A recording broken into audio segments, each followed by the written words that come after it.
읽으신 9장은 하나님의 예정론을 다루고 있습니다. 먼저 14절에서 16절까지 말씀을 보면 하나님은 긍휼히 여길 자를 긍휼히 여기시고 불쌍히 여길 자를 불쌍히 여기시는 분이시다는 거죠. 그러니까 결국은 하나님의 선택은 그러니까 인간이 원한다고 되는 일이 아니고 긍휼히 여기시는 하나님께만 오직 달려있다라는 것입니다. 우리가 기독교 국가에 태어났다고 다 기독교인은 아니지 않습니까? 미션 스쿨을 다닌다고 다 예수 믿지는 않잖아요.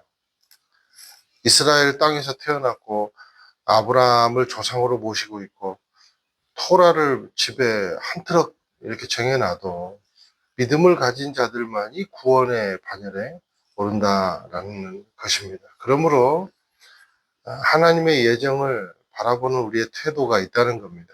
먼저는 신비라는 거죠. 하나님의 예정은 신비의 영역입니다. 이성의 영역이 아니라는 겁니다. 그럼 우리의 태도는 어떻게 해야 되는가? 그렇죠. 다른 사람이 구원을 받았느냐 못 받았느냐에 그러니까 주목하는 것이 아니고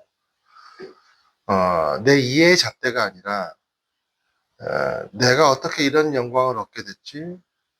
나 같은 사람이 어떻게 구원을 받았는가? 이거에 집중을 하라는 겁니다. 하나님은 절대적 주권자이십니다. 반면 나는 죄인이 그 본질입니다. 우리가 난지도 쓰레기장에서 아무거나 주워서 재생시킨다고 다른 쓰레기가 그 줍는 사람에게 공평하네, 불공평하네를 따져봤자 그 따지는 쓰레기의 본질은 쓰레기이라는 거죠. 그것이 우리의 수준이다.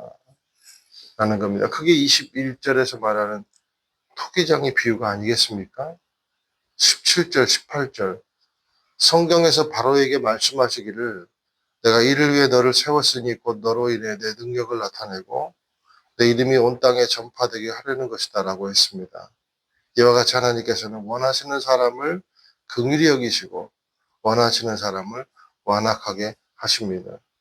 그러니까 오히려 뜻하지 않게 주움받은 쓰레기를 세워서 능력을 주시고 도저히 감당할 수도 없고 비교도 안 되는 하나님이라는 존재를 전하게 해주신다면 이것이 얼마나 파격적인 은혜겠습니까?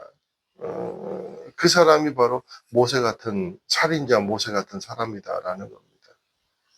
그러니 하나님이 원래 쓰레기를 내버려 두셔도 할 말이 없는 거죠. 바로를 보세요. 원래 완악한 자를 내버려 두심으로 오히려 바로를 통해서 하나님의 영광을 드러내게 하시지 않습니까? 들었어 주시면야 감지덕지할 일이다 라는 겁니다. 19절에서 20절. 그러면 그대는 내게 그렇다면 하나님은 왜 여전히 책망하시는 것입니까? 누가 그분의 뜻을 거역하겠습니까? 라고 할 것입니다. 그러나 사람이 무엇이기에 감히 하나님께 말대답을 한단 말입니까? 지음을 받은 것이 지은 자에게 왜 나를 이렇게 만들었습니까? 라고 대들 수가 있겠습니까? 그러니까 하나님의 그 신비한 경륜을 따진다는 것이 인간이 자기의 불의의 수준으로 하나님을 끌어내리는 것밖에 안 된다라는 겁니다. 하나님의 방법이 잘못되었다는 나름의 불평, 그리고 정의의 잣대가 그리고 그 정의로 지적하는 자가 하나님의 방법이 잘못되었다는 그 지적을 인해서 자기 죄가 사해지지는 않는다라는 겁니다.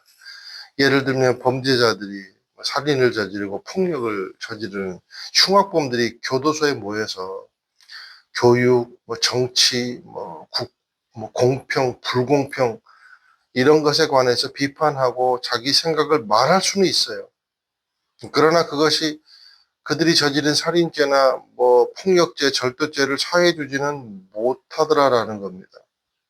그렇게 따지면요, 마지막에 남은 자들은 믿는 자가 아니라 비판자라는 자들이 천국을 가야 할 것입니다.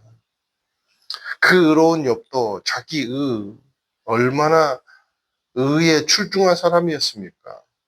그래서 하나님께 대들었죠. 네, 그리고 하나님의 하나님 이 땅에 한번 내려오셔서 나 의에 대해서 나랑 한번 다퉈봅시다. 이렇게 대들었지 않습니까? 그러고 나서 폭풍 가운데 하나님이 나타나셔서 네 수준과 내 수준은 다르다라는 걸 보여주신 것이죠. 그래서 욥도 두 손을 듭니다. 욥기 40장 4절에 보니까 보십시오. 저는 보잘것없는 사람입니다. 제가 어떻게 죽게 대답하겠습니까? 그러면서 뭐라 그럽니까? 손으로 입을 막을 뿐입니다. 이제 더 이상 따지지 않겠다는 겁니다. 모르면 내가 너의 주권자임을 그냥 받아들이고 믿어. 그런 겁니다. 지음을 받은 것이 지은 자에게 왜 나를 이렇게 만들었습니까? 그러니까 자녀가 젓가락질을 하도 깨작깨작 하니까 너 그렇게 밥 먹으면 좋은 태도가 아니야. 너 나중에 커서 사회생활할 때 힘들어질 수 있어. 그 말은 누가 할 말입니까? 아이를 낳아주신 엄마가 할 말입니다. 하나 젓가락이 할 말이 아니다는 겁니다. 내가 누군데 나를 이렇게 돼? 그럴 수가 없다는 겁니다.